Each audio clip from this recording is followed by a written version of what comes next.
जो श्रवण मात्र से मंगल करने में समर्थ, कैसे भी हो थोड़ा कान को थोड़ा भाव समन्वित होकर के रखना है, क्या कथा हो रही है।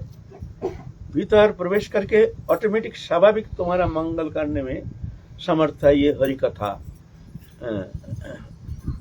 तुमको करने का कुछ है नहीं, कोई जरूरत है नहीं, इसीलिए पहले श्रवण। तब कथामृतम तप्त जीवनम कवि बीड़ीड़ितम कल्म शापहम श्रवण मंगलम श्रीमदाततम भुवि गृह्णन्ति ते भूरिदा जना। श्रवण मंगलम, श्रवण मात्र से मंगल करने में समर्थ।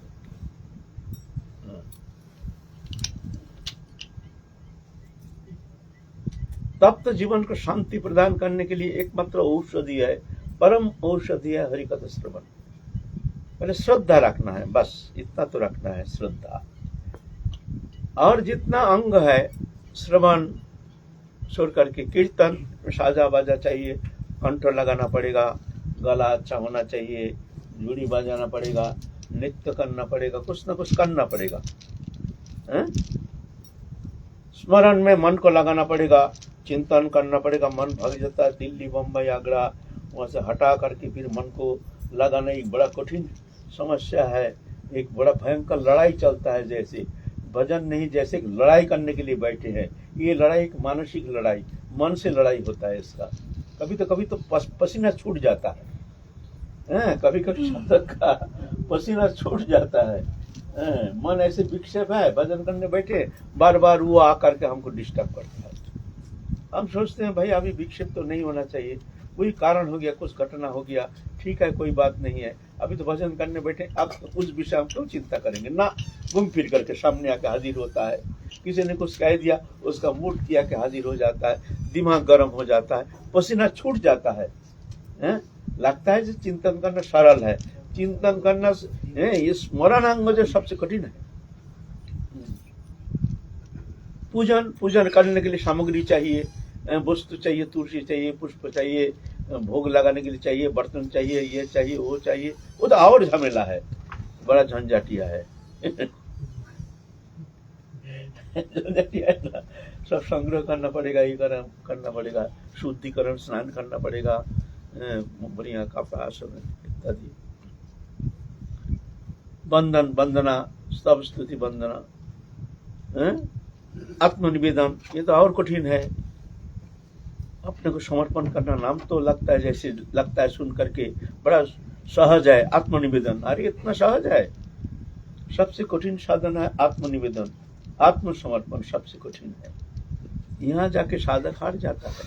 और सब हो सकता है, चाहे तो थोड़ा भजन ज्यादा कर लेंगे वो भी ठीक है, लेकिन अपने आप को समर्पण कर देना ये सबसे कठिन काम है। समर्पण करना माने दृष्टा बन जाना, अपने को बेच देना।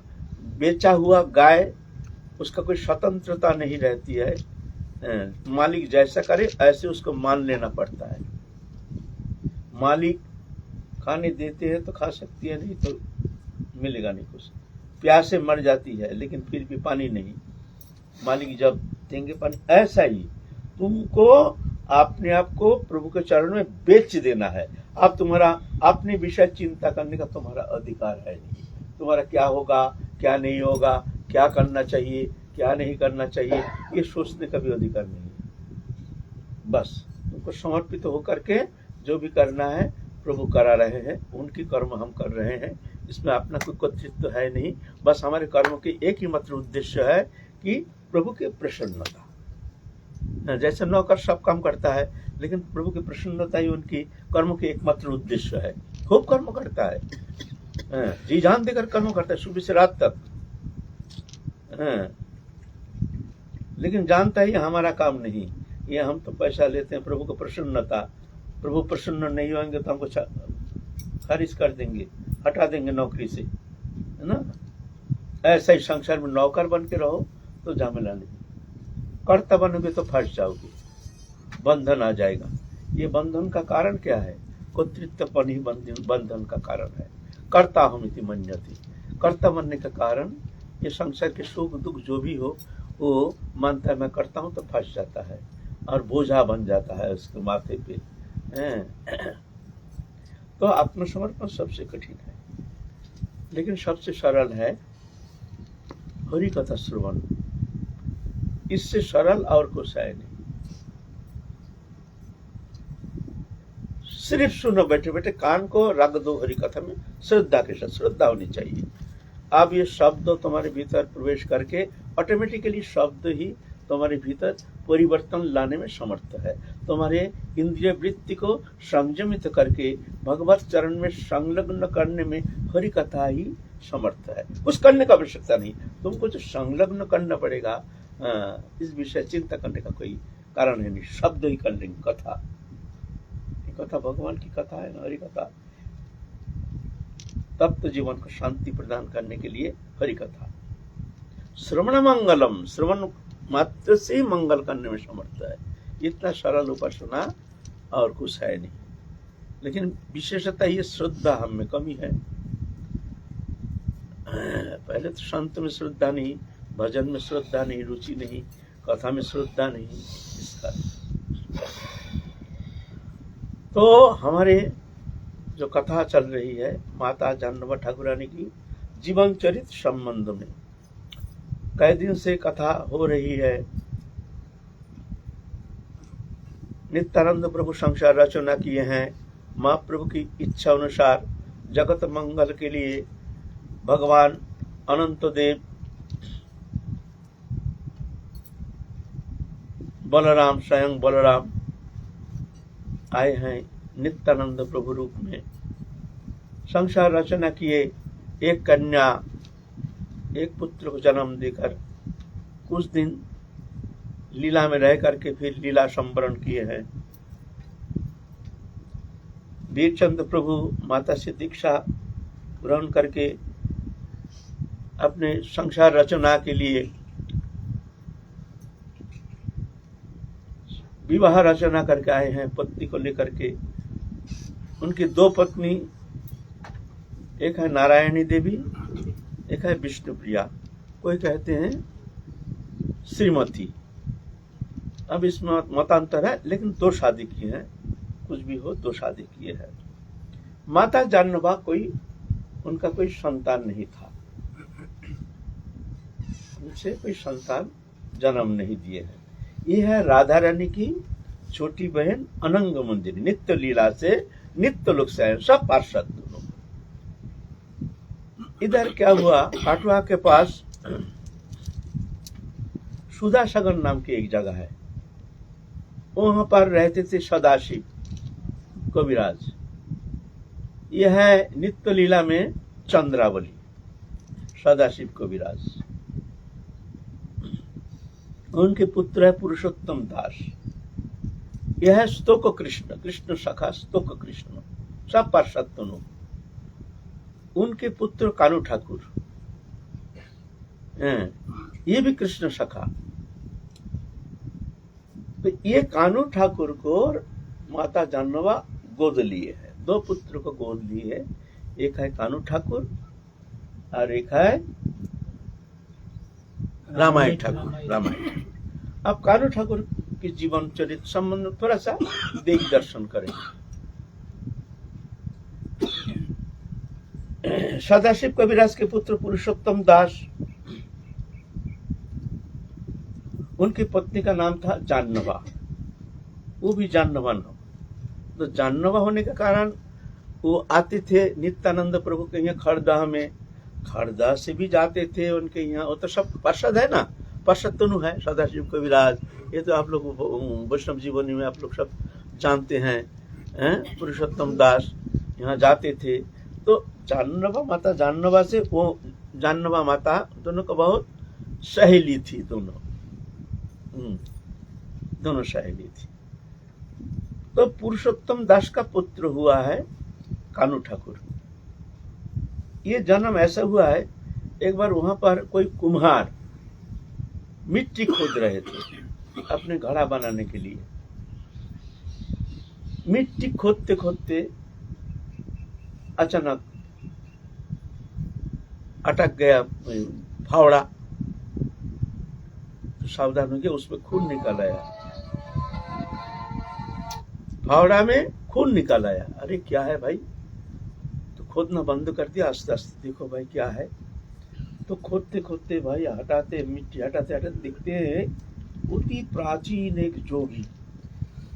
ऐसा है, हमारे बहुत सारे ऐसे घटना है जो बहुत साल पुराना, ऐसे बहुत जन मुनि ऋषि है अभी भी साधन भजन करते हैं। ऐसे है, ऐसे हजारों साल का पुराना जोगी ऋषि अभी भी है। तो फावड़ा लगते ही उनका ध्यान भंग हो गया। तो कुछ कहा नहीं, और वो तो बहुत क्षमा याचना किए, महाराज महाराज क्षमा कर दीजिए, मुझसे बहुत गलती हो गया। तो जोगी ऋषि हो तो कहते हैं ठीक है, कोई बात नहीं है, ऐसे ही था, कुछ होने वाला है, ये प्रभु की इच्छा। तो ध्यान भंग हो गया, उठ के चल दिए। चल करके आए हैं पुरुषोत्तम दास की यहाँ। तो पुरुषोत्तम दास के यहाँ आने से माता जानवा बहुत सादर सत्कार किए। महाराज आप कहाँ जाएंगे, यहीं रह जाइए। साधु संत के प्रति श्रद्धा प्रीति, ये तो भजन मात्र ही प्राण केंद्र है। मद भक्तो पूजब अधिको सर्वभूतेषु मन्मना। हमसे भी हमारे भक्त का सेवा अधिक होना चाहिए, हमसे ज्यादा। हमको तुम प्रेम करते हो, हमसे ज्यादा प्रेम अगर भक्त में होता है तो भगवान कहते हैं वो मेरा सबसे ज्यादा प्रिय है। हमसे प्रेम करने का जरूरत नहीं, भगवान कहते हैं हमसे प्रेम करने का जरूरत नहीं है, हमारा भक्त से प्रेम करो।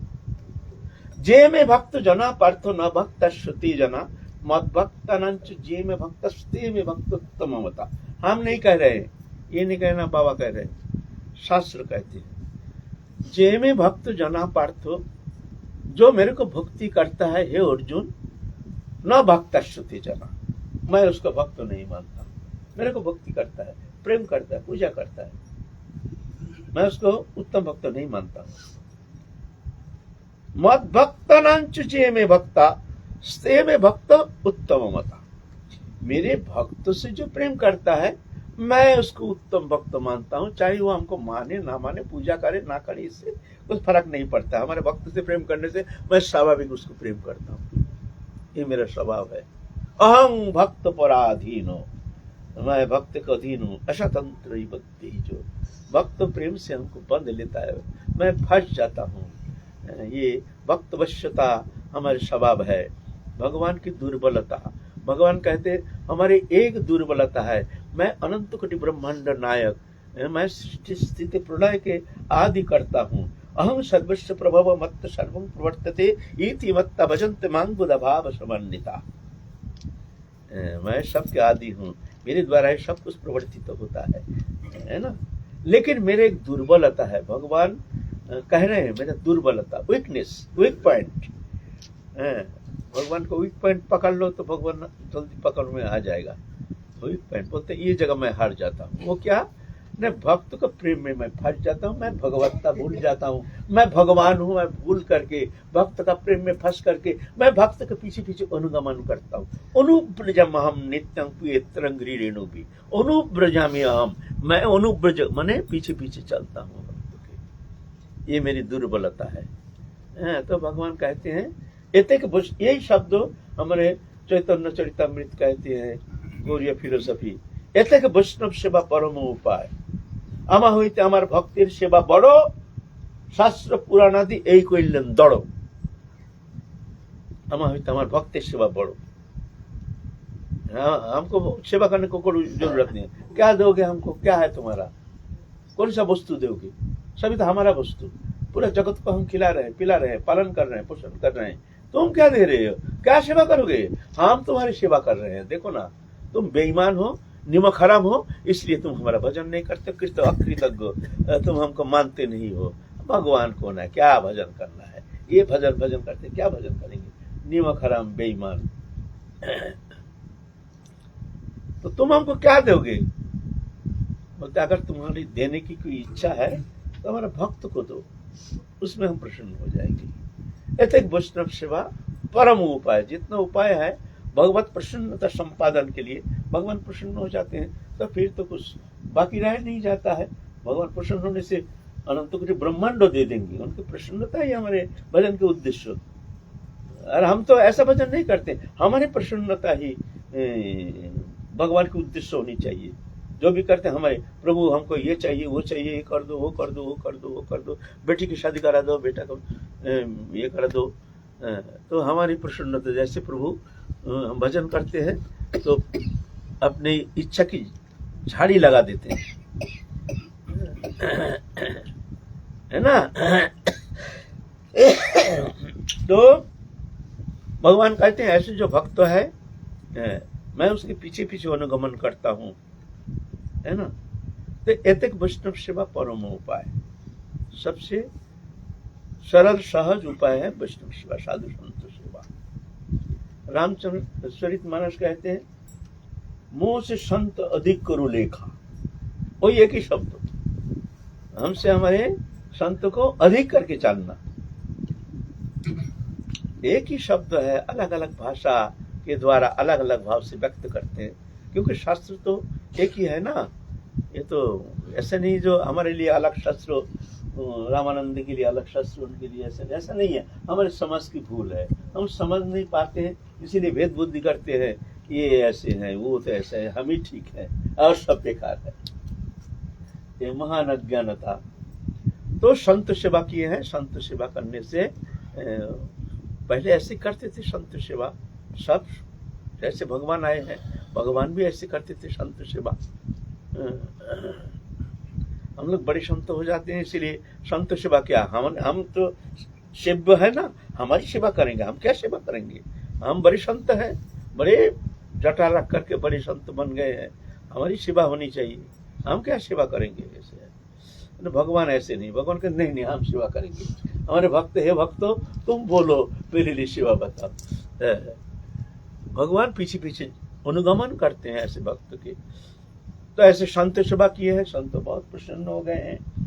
प्रसन्न होकर के कहते हैं मैया तुमने हमारी तो बहुत सेवा की,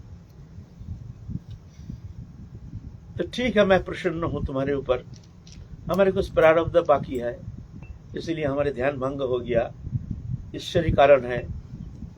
तो मैया आज से 1 साल बाद 10 महीना बाद हम तुम्हारे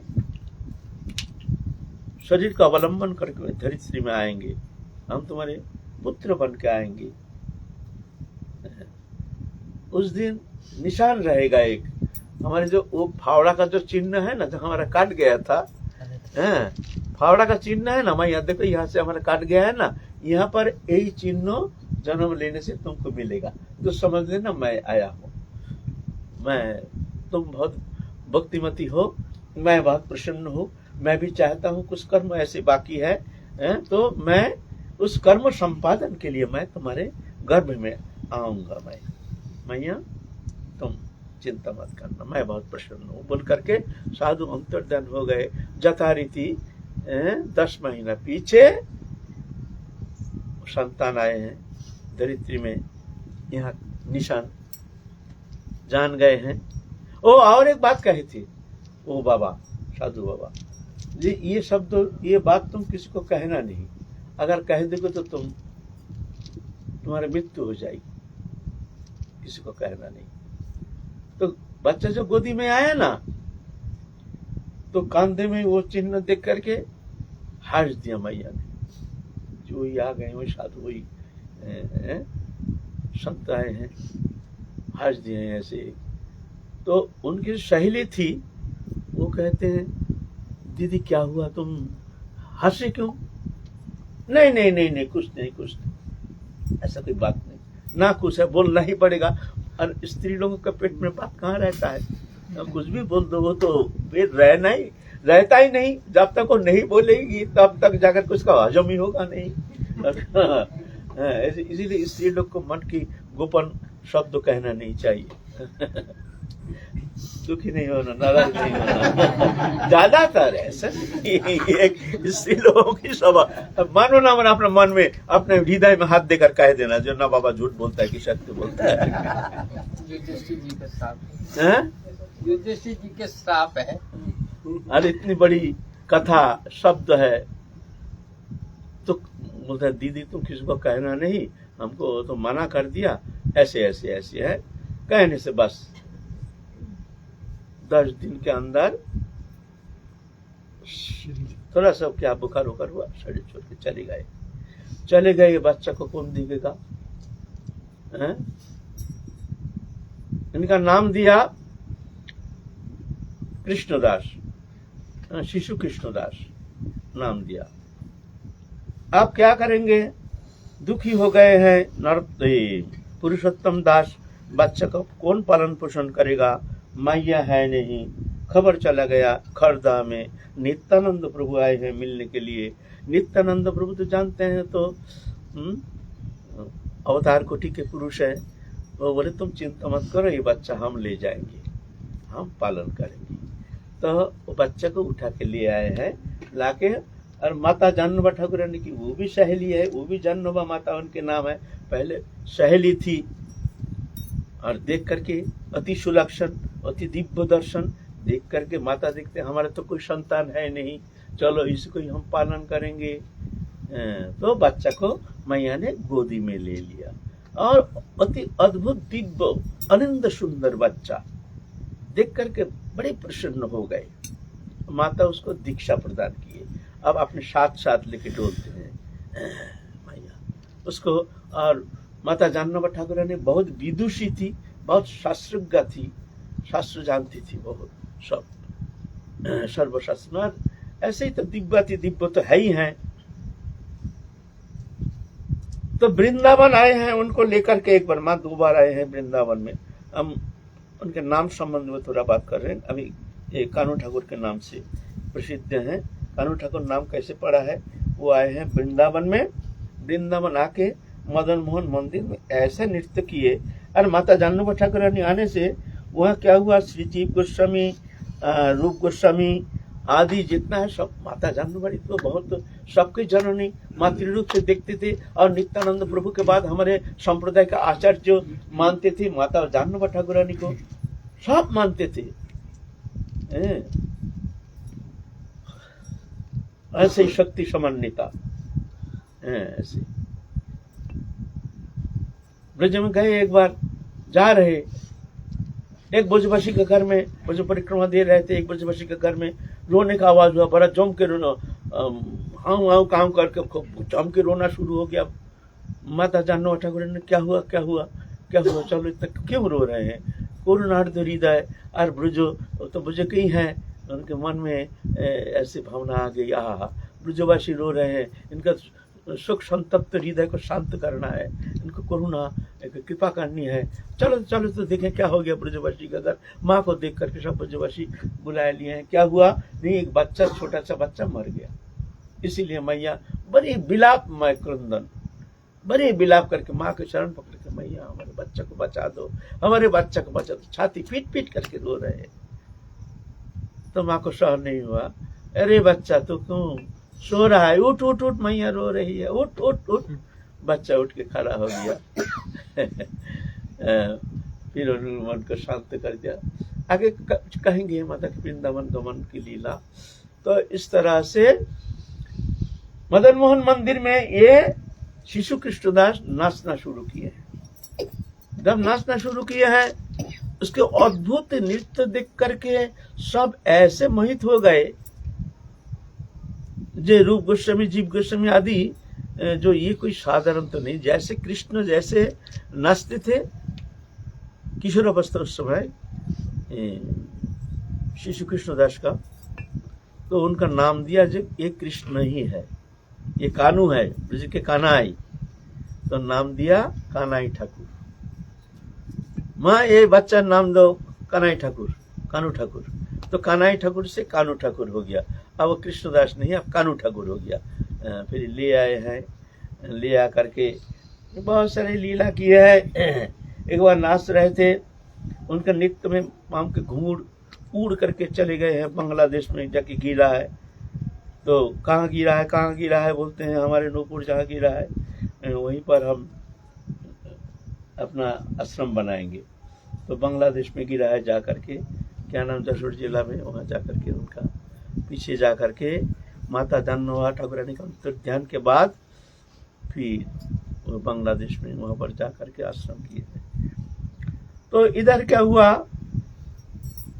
पुरुषोत्तम दास शरीर त्याग दिए। शरीर त्यागने के बाद अब कालू ठाकुर गए हैं वो अपना जहाँ उनकी जन्मभूमि, क्या नाम, सुधा सागर, गांव के नाम है सुधा सागर। सुधा सागर आए, वहां आकर के उनका ठाकुर जी जो थे, ठाकुर जी का नाम है प्राण वल्लभ। प्राण वल्लभ को लेकर आए हैं, ला करके सीधा चले गए। वो माता जानू ठाकुर इसमें अंतर्ध्यान हो गए। ये सब बहुत सारी कहानियां हैं। चले गए सुधा सागर से वहाँ बांग्लादेश। वहाँ जाकर के वहाँ से एक बार क्या हुआ, मन में क्या आया, छोड़ छाड़ के आ गए हैं। आकर के मेदिनीपुर में एक जगह है, वो जगह का नाम हम भूल गया। वहाँ जाके आश्रम बना के, एक झोपड़ी बना के साधन भजन करना शुरू किए हैं। वहाँ दारुकेश्वरी नदी है। दारुकेश्वरी ने क्या नदी है, उस नदी में स्नान करने गए हैं।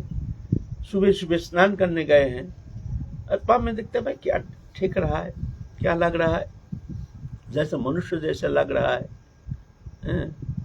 तो उठाया, देखते हैं एक युवक, शरीर, मनुष्य शरीर, कोई मर गया था, फेंक दिया। अरे तो उसको प्राण संचार किया, उसको प्राण संचार करके जीवित कर दिया। चल बेटा चल हमारे साथ, हमारे आश्रम में चल, हमारे सेवा करेगा। तो उसको लेके आ गया, उसको लेके आ गया। फिर उससे उनका भी बहुत सारी लीला है। इस तरह से कानू ठाकुर की लीला और बड़ी अद्भुत है, दिव्य है, दिव्य अति दिव्य है, लीला प्रकटन की है। फिर उसके बाद माता जानू ठाकुरानी, दूसरा पुत्र है रामाई ठाकुर, गोदी में लिए हैं। ये रामाई ठाकुर का जीवन भी बहुत विचित्र, अद्भुत, अचिंत्य इनकी लीला। इस संबंध भी हम लोग आगे आलोचना करेंगे। बड़ी सुंदर दिव्याति दिव्य लीला है माता जानू ठाकुरानी की, उनके पार्षदों की। काल फिर हम लोग आगे चलेंगे। जय जय श्री राम।